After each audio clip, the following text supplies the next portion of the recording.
حضرات ابھی آپ سن رہے تھے کہ اس دیش کی آزادی میں 1857 کی ناکامی کے بعد ہندو مسلم سکھ عیسائی سب نے مل کر اس دیش کو آزاد کرایا، اور علماء کرام نے جتنی قربانیاں دی اسے سن کر روح کانپ جاتا ہے۔ کتابوں میں لکھا ہے کہ 1864 سے لے کر 1867 کے بیچ ان 3 سالوں کے اندر انگریزوں نے مسلمانوں پر جتنے ظلم ڈھائے ہیں وہ بتانے کے قابل بھی۔ بس اتنا سمجھیے کہ دلی کی چاندنی چوک سے لے کر پشاور کی جامع مسجد تک کوئی ایسا درخت نہ تھا جس پر علماء کی گردنیں لٹکی ہوئی نہ ملی ہو، لیکن پھر بھی آج یہ کل دنیا ہم سے سوال کرتی ہے کہ ہندوستان کی تحریک آزادی میں مسلمانوں کا کیا کردار ہے۔ اسے کہہ کر مسلمانوں کو پریشان کیا جا رہا ہے، اس ملک کے اندر مسلمانوں کا چین سکون چھیننے کی کوششیں ہو رہی ہے، اسلام کے خلاف تحریکیں چلائی جا رہی ہے، جگہ جگہ مسلم طبقوں کو ظلم و ستم کا نشانہ بنایا جاتا ہے۔ آج مسلمانوں کو اپنے گھروں سے نکلنے پر مجبور کیا جاتا ہے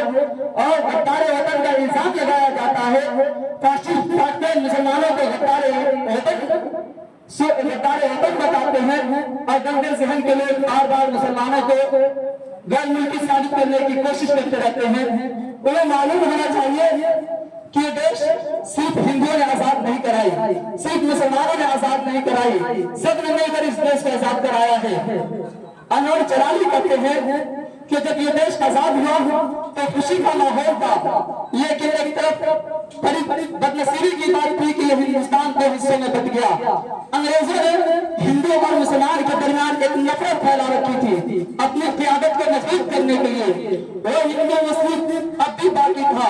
جب یہ دیش آزاد ہو گیا اور پاکستان کو بٹوارا ہو گیا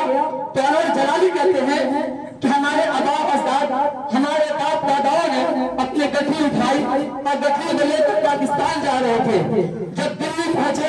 تو دیکھا کہ مولانا ابوالکلام آزاد لوگوں کو سمجھا رہے ہیں اور بتا رہے ہیں کہ مسلمانوں تم کہاں جا رہے ہو، یہ ملک تمہارا ملک ہے، اس کے لیے تمہارے آباء اجداد نے خون کو پانی سے بھی زیادہ سستا کیا ہے، یہ تمہارا ملک ہے، یہاں کی جامع مسجد کے مینارے تمہیں آواز دے رہی ہے، مسلمانوں تم کہاں جا رہے ہو، یہاں کی تاج محل کی خوبصورتی تمہیں آواز دے رہی ہے، مسلمانوں تم کہاں جا رہے ہو، یہ لال قلعے تمہیں آواز دے رہے ہیں۔ انور جلالی کہتے ہیں میرے باپ اور داداؤں نے یہ سوچا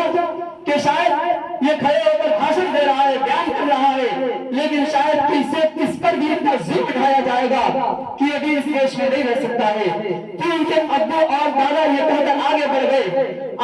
تو دیکھا کہ مہاتما گاندھی لوگوں کو بتا رہے ہیں، کہہ رہے ہیں لوگوں تم کہاں جا رہے ہو، تمہیں کہیں جانے کی ضرورت نہیں، تمہارے اوپر کوئی ظلم و ستم نہیں ہوگا، یہاں سب کا برابر کا حق ہوگا، جتنا حق ہندو کا ہوگا اتنا مسلمانوں کا ہوگا، اتنا سکھوں کا ہوگا اتنا عیسائیوں کا ہوگا، تم کہاں جا رہے ہو۔ انور جلالی کہتے ہیں کہ میرے باپ دادا نے یہ سوچا کہ یہ بڑا انسان جو خود کھا نہیں ہوتا رہا ہے، لاٹھی کے سہارے کھڑا ہو کر بیان دے رہا ہے، یہ کیا مجھے بتائے گا۔ پھر وہ آگے بڑھے تو دیکھے کہ پنڈت جواہر لال نہرو وہ لوگوں کو سمجھا رہے تھے کہ لوگوں تم کہاں جا رہے ہو، یہ ملک تمہارا ملک ہے، یہاں تمہارے آباء اجداد کی قبریں ہیں، تم اسے چھوڑ کر مت جاؤ، یہاں تمہارے اوپر کوئی ظلم نہیں ہوگا، یہ سیکولر ملک ہے، یہ ہر ایک کا برابر حق ہے۔ تو اس وقت ان کے آباء اجداد نے اپنی گٹھی کو اٹھا کر گھر واپس آ گئے، لیکن آج اس دیش کے اندر مسلمانوں پر ظلم و ستم کے پہاڑ توڑے جا رہے ہیں، ان کو ستایا جا رہا ہے۔ مسلمانوں کے مساجد و مدارس جو اسلام کی برکت کی حیثیت رکھتے ہیں اسے بھی شک کی نظر سے دیکھا جا رہا ہے اور مسلمانوں پر غدار وطن کا الزام لگایا جا رہا ہے۔ ان کو پتہ ہونا چاہیے کہ شیخ الہند مولانا محمود الحسن دیوبندی، شیخ الاسلام مولانا حسین احمد مدنی، مولانا عبید اللہ سندھی، یہ سب نے اسی مدرسے کے پڑھے ہوئے تھے، آج اسی مدرسے پر الزام لگایا جاتا ہے۔ میں ان 4 مسئلوں کے ساتھ ان کو جواب دینا چاہتا ہوں۔ غیر آبادی کے یہ 4 مسئلے کہ جو بھی ہمارے بھارت پہ انگلیاں اٹھائے گا، جو بھی ہمارے بھارت پہ انگلیاں اٹھائے گا مدرسے والا اس کی دھجیاں اڑائے گا، کہ جو بھی ہمارے بھارت پہ انگلیاں اٹھائے گا مدرسے والا اس کی دھجیاں اڑائے گا، مدرسے کا ہر بچہ باندھے گا کفن اپنے سر پہ، مدرسے کا ہر بچہ باندھے گا کفن اپنے سر پہ اور اس ملک کے لیے اپنے گردنے کٹائے گا۔ آئیے بلا کسی تمہید تاخیر کے پھر قومی ترانہ پیش کرنے کے لیے محمد ریاض الدین کو دعوت دیتے ہیں کہ وہ آئے اور قومی ترانہ سے ہم سامعین کو مستفیض فرمائیں.